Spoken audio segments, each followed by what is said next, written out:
안녕하십니까. 요즘 시국 문제와 관련한 두 편의 글을 소개해 드리겠습니다. 청와대가 윤석열 당선인의 집무실 용산 이전 계획이 안보 공백과 혼란을 초래할 수 있다며 제동을 걸고 있습니다. 다른 사람도 아닌 문재인 대통령이 북한의 위협과 안보 공백을 걱정하시다니 우리가 지금까지 보아온 문 대통령이 맞는지 의아스럽습니다. 북한이 각종 미사일을 쏴도 도발이라고 말도 못하고 북한의 핵과 미사일 능력 강화에도 눈 감고 유엔의 대북 규탄 결의안에는 불참해왔습니다. 오히려 대북 제재를 완화해야 한다며 국제 공동체를 찾아다니던 때가 엊그제 같지 않습니까? 그런데 갑자기 북한의 위협이 걱정된다고 하시다니 이게 웬일입니까? 9.19 남북 군사 합의로 휴전선 일대를 비행 금지 구역으로 만들었습니다. 전방 지피 초소들을 철수해 북한의 공격 루트를 열어주었습니다. 한미 연합 야외 기동 훈련을 하지 않아서 한미 연합 태세를 약화시킨 정권입니다. 그런데 갑자기 북한의 위협이 걱정된다고 하시다니 이게 이해가 되십니까? 북한의 연례적인 무력 시위 행사를 보고 오히려 대화 시그널을 보내는 것이라고 하던 문재인 정권입니다. 그런데 4월에 대통령 집무실을 이전한다고 하니까 뭐라고 하고 있습니까? 4월 중에는 북한의 연례 행사가 예정돼 있고 4월 중에 한미 간 연례적인 훈련이 있기 때문에 4월이 한반도 안보에 가장 위기가 고조되는 때라며 4월 위기설을 들고 나오고 있지 않습니까? 그리고 군사력이 아닌 대화로 힘이 아닌 종전선언과 같은 종이장으로 평화를 만든다던 정권이 안보 공백을 걱정한다고 하니 전혀 앞뒤가 맞질 않습니다. 대통령 집무실을 이전하는 사이에 북한이 기습 도발할 정도로 안보 상황이 취약한데 종전선언은 도대체 뭘 믿고 왜 그렇게 서둘렀는지 묻고 싶습니다.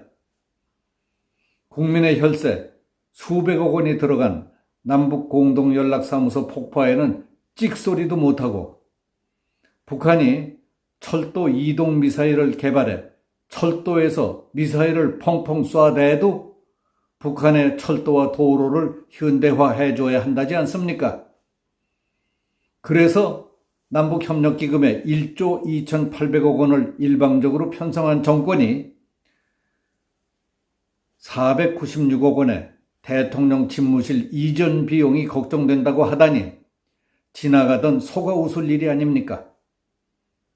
안보 공백이 어떻게 생기는 건지도 모르고 임기 내내 한미 동맹을 약화시키고 전시 작전권 조기 환수를 떠들던 정권이 갑자기 안보 공백을 걱정하다니 그게 말이 됩니까? 북한이 대통령 집무실 이전 시점을 기습 도발 시점으로 정할 수 있고 한반도 안보에 위기가 온다고 주장하는 정권을 보니 참 안타깝습니다. 우리 안보가 지난 5년 동안 이런 안보 문외한들에 의해 좌지우지 되었다고 생각하니 개탄스러울 뿐입니다. 대한민국의 안보 위기는 한미 동맹이 약화되고 주한미군이 철수하는 상황이 벌어지면 그때 당장 일어나는 것입니다. 문재인 정부는 5월 10일 청와대가 국민에게 개방되고 국민과 대통령이 소통하는 윤석열 시대가 열리는 것이 그렇게 두려우십니까? 이상은 현 시국을 보는 문 대통령의 견해를 묻는 국민의힘 태영호 의원의 이성적이고 논리적인 질문이었습니다. 다음은 현재 우리가 처해 있는 시국에 대해 문 대통령에게 감사의 뜻을 표하는 글로서 반전의 묘미가 있습니다. 조금 전에 제 친구가 보내온 글입니다. 그 글을 소개해 드리겠습니다. 문 대통령께 드리는 감사의 글. 지난 5년 동안 참으로 수고가 많으셔서 감사의 글을 드립니다. 첫 번째 감사드릴 일은 윤석열과 같은 진주를 발탁하셔서 대통령으로 세워주셨으니 참으로 감사드립니다. 탁월한 선택이셨습니다. 두 번째는 김정은이가 어떤 놈인지 그 참모습을 드러날 수 있게 해주셔서 감사드립니다. 까딱하면 속을 뻔했지 뭡니까? 셋째, 이 무엇인가 하는 전과사범 부동산 조폭집단 수괴 바람둥이를 여권 후보로 뽑아주셔서 다시는 이런 후보를 뽑지 말자는 국민적 일깨움을 주셨습니다. 그건 신의 한 수였습니다. 넷째는 성추행 위선 정치인들을 일거에 제거해 주셔서 감사드립니다. 안 그러셨더라면 아직도 권력형 성추행범들이 판을 칠 텐데 잘하셨습니다. 다섯째, 족국 같은 위선적 내로남불 인물을 내세워 기생충 가족들은 언젠가 깜빵 간다는 진리를 잘 보여주셨습니다. 참 쉽지 않은 일을 하셨습니다. 여섯째, 좌파 시민단체들의 실체를 무슨 미향이라나 악취라나 마귀 같은 것들을 통해 보여주셔서 그들의 민낯을 보고 깨닫게 해주신 데 대해 깊은 감사를 드립니다. 일곱째, 무슨 시민이니 무슨 어중이니 떠중이니 같이 혐오스러운 자들을 전면에 내세워 혐오, 위선, 조작, 폐륜이란 무엇인가를 깨닫게 해주셔서 감사합니다.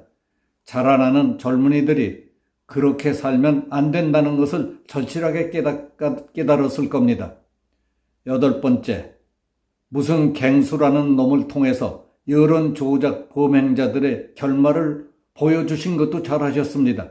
아직도 여론 조작, 부정선거, 개표 조작이 만연하고 있는데 앞으로 계속 들춰질 테니 이 또한 감사합니다. 아홉 번째, 좋은 아내를 두어서 자기 돈만 가지고도 수백 벌 고급 옷과 폐물 장만하는 능력을 보여주셔서 이 나라 여성들에게 희망을 주셨습니다. 아무 탈 없이 옷과 귀금속 잘 챙겨가셔서 우리나라 여성들에게 희망을 주십시오. 마지막 10번째 감사는 5년 내내 갈라치기하고 무능한 것만 보여주심으로써 다시는 이런 대통령을 뽑아서는 안 되겠다는 국민적 대오각성을 하도록 일깨워 주셔서 감사합니다. 몸소 무능한 대통령의 참된 모습을 보여준다는 것이 쉽지 않은 일이었을 텐데 특별히 감사하게 생각합니다. 5년 동안 이룩한 위대한 업적, 한 번도 경험해보지 못한 허망한 대한민국, 그런 나라를 스스로 만족하시면서 거기 가시더라도 잘 견디시기 바랍니다. 여기서 마치겠습니다. 감사합니다.